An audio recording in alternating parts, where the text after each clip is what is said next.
사무엘상 마지막 장 31장 말씀입니다. 사무엘상 31장 1절에서 13절 말씀. 사무엘상 31장 1절에서 13절 말씀. 1절 말씀. 블레셋 사람들이 이스라엘을 치매 이스라엘 사람들이 블레셋 사람들 앞에서 도망하여 길보아 산에서 엎드려져 죽으니라. 블레셋 사람들이 사울과 그의 아들들을 추격하여 사울의 아들 요나단과 아비나답과 말기수아를 죽이니라. 사울이 패전함에 활 쏘는 자가 따라 잡으니 사울이 그 활 쏘는 자에게 중상을 입은지라. 그가 무기를 든 자에게 이르되 내 칼을 빼어 그것으로 나를 찌르라. 할례 받지 않은 자들이 와서 나를 찌르고 모욕할까 두려워하노라 하나 무기를 든 자가 심히 두려워하여 감히 행하지 아니하는지라. 이에 사울이 자기의 칼을 뽑아서 그 위에 엎드러지매 무기를 든 자가 사울의 죽음을 보고 자기도 자기 칼 위에 엎드러져 그와 함께 죽으니라. 사울과 그의 세 아들과 무기를 든 자와 그의 모든 사람이 다 그날에 함께 죽었더라.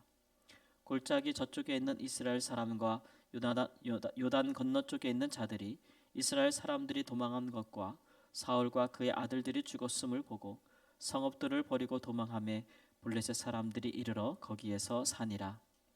그 이튿날 블레셋 사람들이 죽은 자를 벗기러 왔다가 사울과 그의 세 아들이 길보아 산에서 죽은 것을 보고 사울의 머리를 베고 그의 갑옷을 벗기고 자기들의 신당과 백성에게 알리기 위하여 그것을 블레셋 사람들의 땅 사방에 보내고 그의 갑옷은 아스타롯의 집에 두고 그의 시체는 벳산 성벽에 못 박음에 길랏 야베스 주민들이 블레셋 사람들이 사울에게 행한 일을 듣고 모든 장사들이 일어나 밤새도록 달려가서 사울의 시체와 그 아들들의 시체를 벳산 성벽에서 내려가지고 야베스에 돌아가서 거기서 불사르고 그의 뼈를 가져다가 야베스 에셀나무 아래에 장사하고 7일 동안 금식하였더라.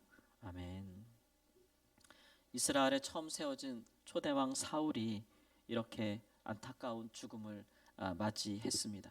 그의 죽음을 누가 예상할 수 있었겠어요? 다윗조차도 그가 이렇게 갑작스럽게 이렇게 전쟁터에서 죽을 것이라고는 이때라고는 예상을 하지 못했던 것 같아요. 왜냐하면 이때에도 다윗은 아무래도 이제 이 전쟁이 어떻게 되겠는가에 대해서 좀 사람들을 심어놓고 그 전황 소식을 들으면서 대응을 했을 텐데 그는 그러한 여력이 없었고 이제 시글락에 와서 그 자기 사람들을 구원한 일에 대한 이제 마무리를 하고 정리를 하고 있다가 갑자기 사울과 그의 아들들의 죽음에 대한 소식을 듣고 너무 놀라서 이제 애통하는 것을 볼 수가 있습니다.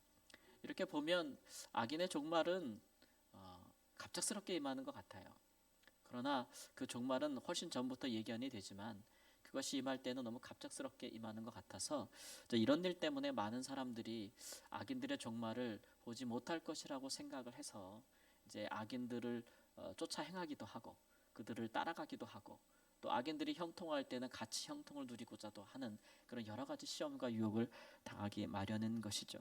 사울의 죽음은 너무나도 안타까운 것이 그가 처음부터 그렇게 하나님의 뜻을 불순종하고 또 하나님의 사람들을 죽이고 제사장들을 죽이고 백성들을 잘 돌보지 못하는 그리고 자신 그조차도 굉장히 영적으로 또 이렇게 정신적으로 또 황폐해져서 마지막 순간에는 스스로 목숨을 해하는 데까지 나아갔는데 이제 그것이 그가 처음부터 그랬던 것은 아니잖아요. 본래 이스라엘 백성들이 왕을 구할 때에 그 구하는 동기가 선치 못했다라고 해서 하나님과 선지자도 기뻐하지 않았다고 성경에 기록해 왔습니다. 본래 이제 하나님께서 모세 선지자에게 신명기에서도 보면 너희들이 가나안 땅에 들어가게 되면 이스라엘 백성들이 왕을 구하게 되는 날이 오게 될 것이다. 그런 날이 올 때는 왕의 규례를 알게 하여 이스라엘 왕은 이러한 규례를 따라서 이제 하나님 앞에 왕으로 기름 부음을 받고 이제 그 나라를 통치할 것이라 여러 가지 규례를 주시는데 그것이 뭐 정리하면 그래요. 하나님께서 기름 부은 자, 하나님께서 선택하신 자가 왕이 될 것이며 그 왕은 이방 왕과 달라서 임으로 통치하지 아니하고 하나님의 말씀과 율법에 따라 통치할 것이라. 그래서 그 율법책을 늘 가까이에 두고 읽으면서 가르침을 받아 말씀대로 통치할 것이고, 전쟁을 위하여 말을 많이 두지 말고 전쟁을 일삼지 말고, 그 다음에 아내를 많이 두어서 쾌락을 일삼지 말고, 또 물질과 부를 탐하여서 백성들의 것을 빼앗고 탈취하기 위하여 은금을 많이 두지 말라. 이런 여러 가지 규례를 말씀하고 계셨죠. 그러니까 하나님은 미리 아시는 거예요. 이스라엘의 왕을 구할 것을, 또 그들에게 왕이 필요한 것을 미리 내다보셨지만, 중요한 것은 그것을 구하는 동기죠. 이스라엘 백성들이 왕을 구할 때 그 동기가 사무엘이 지적한 바에 의하면 그들의 마음에 하나님을 더 이상 그들의 왕으로 섬기기 싫어서, 이방과 같은 그런 자기들을 다스리는 강력한 왕, 이스라엘이 하나님의 나라가 되지 아니하고 다른 나라처럼 똑같이 되기를 원하는 그런 마음, 그런 마음을 가지고 이스라엘의 왕을 구했기 때문에 그 동기가 선치 못했어요. 그래서 그 일에 선지자도 분노하고 또 슬퍼하기도 했고, 하나님께서도 기뻐하지 아니하셨는데, 이스라엘의 요구가 워낙 강력하니까 하나님께서 왕을 세우는 것을 허락하셨습니다. 그렇다고 해서 하나님께서 처음부터 이렇게 타락하고 멸망할 왕을 처음부터 그렇게 세워서 그 길로 인도하신 것은 아닙니다. 그럼에도 불구하고 왕이 세움을 받아서 그가 겸손하게 하나님 말씀을 따라 통치한다면 그에게도, 또 이스라엘 백성들에게도 복이 될 것이라고 재차 설명하시고, 하나님께서 약속하신 대로 이스라엘 지파 중 하나에게서 사울과 같은 겸손한 사람을 세워 이스라엘 왕을 세웠다라고 했습니다. 그러나 사무엘이 사울 왕에게 여러 차례 경고한 대로 이제 그 이스라엘의 왕을 구한 동기가, 이 영적인 흐름이 하나님에게서 벗어나고자, 하나님을 그들의 삶의 주인으로 모시지 않고자, 이스라엘이 하나님의 나라가 되지 않고자 한 그런 타락한 동기에서 왕을 구했기 때문에 사울은 이 큰 흐름과 싸워야만 됐어요. 그가 이제 당면한 영적인 전쟁이고, 그것이 그가 이겨내야 할 시험이었던 것이죠. 이스라엘 백성들이 그렇게 마음을 먹고 있었으니까요. 그래서 여러 중요한 고비 때마다 사울은 그러한 시험에 직면했는데, 유혹에, 그러나 안타깝게도 그는 선지자를 통해서 주어진 하나님의 말씀을 따라 순종하여 백성들에게 하나님을 섬기는 도를 가르치기보다 백성들의 어떤 요구 사항에 충실하여 하나님의 뜻을 저버리고 이방 왕과 같은 왕이 되고자 했다라는 것이죠. 그것이 이제 전쟁 전에 제사를 드리는 문제라든가, 아니면 하나님께서 아멜렉을 진멸하라 하신 것이라든가, 여러 가지 경우를 통해서 그 마음이 드러났고, 그렇기 때문에 그것이 이제 그가 하나님을 마음에 버린 결과라고 그렇게 선지자가 지적하고, 당신이 왕이 하나님을 버렸으니 하나님도 왕을 버려 이스라엘의 왕이 되지 못하게 하셨다라고 이렇게 경고한 것을 볼 수가 있습니다. 그 이후로 하나님의 영이 그를 떠났고, 또 악한 영이 그를 와서 부르기 시작할 때부터 그는 이제 심각한 상황에 놓이게 된 것이죠. 그런 상황이 계속되면서 그는 이스라엘 왕으로서의 어떤 온전한 지위를 누리거나 그 지위를 행사하지 못하고, 이제 국력이 쇠퇴하기 시작하고 왕이 쇠약하기 시작하고, 그러면서 이제 블레셋이라는 이웃 나라에게 마침내 전쟁에서 짐으로써, 오늘 말씀에도 보면은 성읍도 빼앗기고 땅도 빼앗기고, 그리고 이제 많은 사람이 죽임을 당하고, 그 자신뿐만 아니라 그의 사랑하는 아들들도 그의 면전에서 죽임을 당하는 너무나 고통스러운 상황을 맞이하게 됐다라는 것입니다. 그 아들 요나단 같은 경우는 아주 훌륭한 하나님의 사람이고 또 용사지요. 그는 다윗에게 기름 부으신 하나님의 선택을 존중했던 사람이고, 자기가 왕의 자리를 물려받을 수 있는 자리에 있었지만 하나님의 뜻이 더 소중하다고 생각했던 사람인데, 그러나 그가 마지막 순간에 그 아버지를 버리지 아니하였고, 그 아버지에게 오는 위협을 그가 막기 위해서 아들의 도리를 다하였고, 그래서 그가 전쟁터에서 죽임을 당한 것을 볼 수가 있어요. 근데 이것을 보면은 참 이 이후에도 보면은 사울의 군대 장관이 되었던 아브넬과 여러 사람들은 살아남았는데, 이 왕과 그의 아들들만 죽은 것을 보면, 자, 이 블레셋 사람들이 이 사울 왕을 죽이기 위해서, 그리고 그의 왕자들을 죽이기 위해서 굉장히 집중했구나, 전략적으로 그렇게 했구나라는 것을 알 수가 있고, 전쟁이 맹렬할 때에 그의 부하들이나 군대 장관들이 이 왕을 보호하지 못했구나, 충성스럽지 못했구나, 그러니까 이미 이스라엘 가운데 전장이 이미 와해되었다. 큰 두려움으로 와해되었다라는 것을 알 수가 있습니다. 사울은 스스로 그가 목숨을 끊은 것은 이 이방인들 블레셋 사람들이 와서 자기를 이제 모욕하고, 이 얘기는 고문하고 자기를 죽일까 이제 두려워했다라고 하는 것이죠. 그래서 내가 모욕을 당하느니 내가 스스로 죽겠다고 해서 자기 칼 위에 자기가 엎드려졌다라고 했고, 죽은 이후에도 블레셋 사람들이 이제 전리품을 취하지 않겠어요?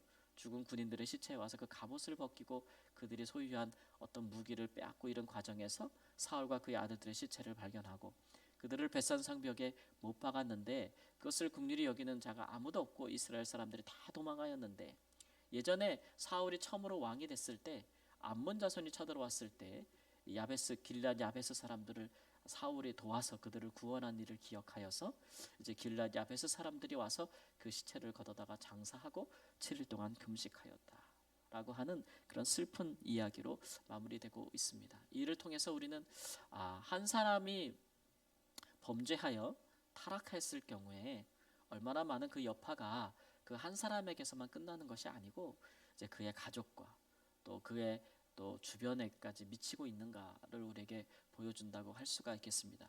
특별히 그는 왕이에요. 그러니까 많이 맡은 사람일수록 그가 타락하면 그 자신뿐만 아니라 그 가족과 또 그가 다스리는 그 영역에 있는 많은 사람들이 함께 고통을 받는다라는 것을 알 수가 있죠.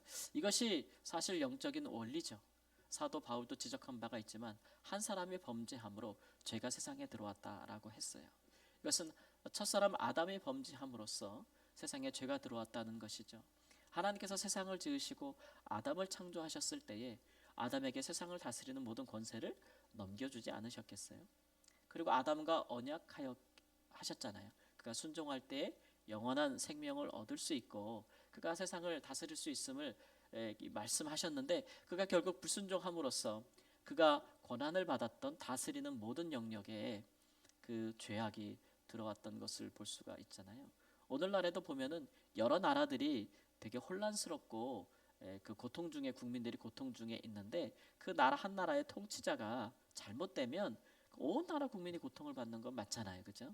지금 남미의 페루라는 나라에 이제 그런 일들이 계속 일어나고 있다. 또 아시아에서도 뭐 스리랑카라는 나라든가 뭐 아프리카에도 여러 나라들이 그런 고통을 당하고 있는 것은 그 나라의 지도자가 온전하지 못하기 때문에 그런 것이죠. 그래서 그 나라의 지도자들은 뭐 나라뿐만 아니라 한 사회도 마찬가지고 또 가정도, 부모가 마찬가지고, 이 가정도 어려움을 당할 때에 그 아버지나 어머니 된 부모가 굳건히 서서 그 어려움을 극복하면 자녀들에게도 유익이 되지만, 어려운 일 당했다고 해서 그렇게 뭐 이렇게 방탕하고 술 마시고 또 술 취하고 막 그렇게 해서 가정을 온전히 돌보지 않는 일들이 발생하게 되고 막 이렇게 되면 온 가족이 고통받는 것을 저는 여러 차례 보고 있거든요. 그러니까 그런 것들이 성경의 원리다라는 것을 말씀해주고 있는 것이에요. 그러나 이제 이런 일만 있는 것은 아니잖아요. 오히려 한 사람이 순종함으로 모든 사람에게 생명이 이른 사건도 있었잖아요. 그것은 바로 예수 그리스도라는 것이죠. 예수 그리스도 한 사람이 순종함으로 모든 사람이 그를 믿어 영생에 이르는 새로운 길이 열렸잖아요. 이 예수님의 이러한 순종하시는 모습은 우리 믿는 자에게 큰 본이 되어서 우리도 우리가 있는 그곳에서 우리가 한 사람이에요. 그 한 사람. 우리가 그 한 사람이 되어서 우리의 믿음을 잘 지키고 하나님 앞에 온전히 순종하는 삶을 살면 우리로 인하여서 우리의 자녀들뿐만 아니라 또 우리에게 속한 많은 사람들이 유익을 얻는다라는 것이죠. 물론 우리가 그 한 사람이 되었을 때 우리는 좀 영적으로 고독할 수도 있고 또 그 일에 많은 시험이 우리에게 올 수도 있어요. 또 한 사람이 이 첫 열매가 맺힐 때에 사단이 또 얼마나 그 사람을 넘어뜨리려고 그 노력하겠어요. 그러니까 우리가 교회로 모여서 우리가 피를 나눈 가족은 아니지만, 그러나 주의 피로 하나 된 사람들로서 서로가 서로 위해서 기도해 주는 거예요. 그분이 그 가정에서 강건히 서기를, 그 믿음과 믿음 안에서 온전히 서기를, 그렇게 하나님 앞에 끝까지 순종하는 한 사람, 특별히 한 가정 안에 믿음의 첫 사람이 되면 얼마나 많은 어려움이 있어요. 그 가정을, 그 온 형제들을 믿음 안에 세우기 위해서 치러야 될 많은 대가들은 정말 어렵고 무거운 일들이에요. 그러나 그런 일들을 충실히 감당하게 되면 그 한 사람으로 인해서 생명이 그 온 가족과 형제들과 친척에 이르게 되고 또 그 이웃들에게 이르게 되는 여러 가지 역사를 보잖아요.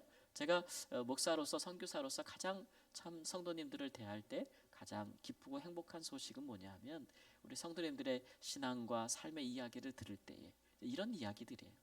우리 집에 나 하나밖에 없었는데 믿는 사람들이.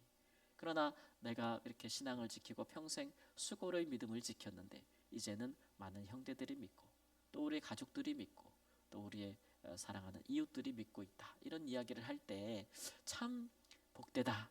예. 그게 한 사람의 순종함의 역사죠. 그러니까 우리는 하나님 앞에 살면서 이런 일들을 많이 봤으면 좋겠어요. 사울과 같은 사례. 한 사람의 범죄함으로 말미암아 모든 사람이 고통받는 것이 아니라 예수님과 같은 사례. 한 사람이 순종함으로 많은 사람이 행복과 생명에 이르는 그런 길들을 우리가 보았으면 좋겠다. 어느 가정이나 어느 교회나 참 고통스러운 삶의 흔적들이 있기 마련이고 그 가문의 이야기들을 들어보면 많은 죄악 때문에 고통받는 일들이 있었어요. 그런 일들을 믿음의 사람들이 들어가면 과감하게 끊어버리게 되는, 과감하게 죄를 범하던 일들, 타락했던 일들, 인생을 고통스럽게 했던 일들을 하나님 앞에서 과감하게 끊고 다시 복된 일로 세워가는 큰 역사들이 시작되는 것입니다. 그러한 일들이 우리 사랑하는 성도님들이 있는 곳에는, 우리 다산성함교회 성도님들이 있는 곳에는 다 일어나기를 우리 주 예수님의 이름으로 축원합니다. 아멘. 하나님 앞에 큰 용사였으나 하나님 범죄함으로 말미암아 무기력하고 무능하고 또 침체된 하나님 황폐화된 삶을 살다가 마지막에 하나님 정말 너무나도 슬프고 안타깝게 비참하게 사라졌던 하나님 사울 왕의 사례를 보면서 우리가 경계하고 또 경계로 삼습니다. 하나님 한 사람의 순종함이 얼마나 많은 사람들의 생명을 구하고 유익하게 하는지를 우리가 예수님을 통해서 봅니다. 주여, 우리의 사랑하는 성도님들의 우리의 삶의 가정과 또 우리의 교회를 또 이 사회를 주께서 긍휼히 지켜봐 주시옵소서. 우리에게 믿음을 주심은 우리로 말미암아 더 많은 사람들을 주께로 인도하고 모든 죄악을 끊고 하나님 생명과 또 감사와 하나님의 놀라운 축복 가운데 하나님 온전히 세워지기 위함이오니 이 부르심을 따라서 하나님 오늘도 수고하고 최선을 다하고 기도하며 의롭게 살아가는 당신의 사랑하는 백성들 위해 힘을 더하여 주시옵시고 함께하여 주시고 말씀하여 주시며 성령으로 감동하여 주시고 힘을 보태어 주시옵소서. 고통받는 일이 있는 성도들이 있다면 또 영육 간의 하나님 연약함으로 인하여서 하나님을 향해 부르짖고 있고 삶의 모든 문제들 가운데 하나님께 호소하는 주의 백성들이 있사오니 기억하시고 하나님 살 길을 여시며 하나님 새로운 길을 여시고 큰 기적을 행하시며 하나님 아버지 주께서 약속하신 은혜를 베풀어 주시어서 오늘 우리로 말미암아 새로운 생명과 하나님의 놀라운 형통하심의 역사들이 열릴 수 있도록 주님 인도하여 주옵소서. 우리가 품고 기도하는 많은 영혼들, 사랑하는 가족들과 자녀들, 또 배우자들, 형제 자매들, 또 사랑하는 이웃들, 직장 동료들, 사랑하는 교우들을 위한 우리의 간절한 기도가 응답받는 하나님 이 새벽 시간이 될 수 있게 주님 인도하여 주시옵시고 날마다 하나님의 새로운 역사들이 우리의 삶 가운데 일어나는 것을 보게 하여 주시옵소서. 우리 중 누구도 포기하지 아니하고 낙심하지 아니하고 피곤하지 아니하고 용사와 같이 담대하게 하나님을 힘입어서 우리의 삶 가운데 하나님의 큰 승리로 또 영적인 전쟁에서 승리함으로 모든 시험과 유혹을 이김으로 하나님의 큰 역사를 이루어가는 하나님의 사람들이 될 수 있도록 인도하여 주시옵소서. 존귀하신 예수님의 이름으로 기도합니다. 아멘.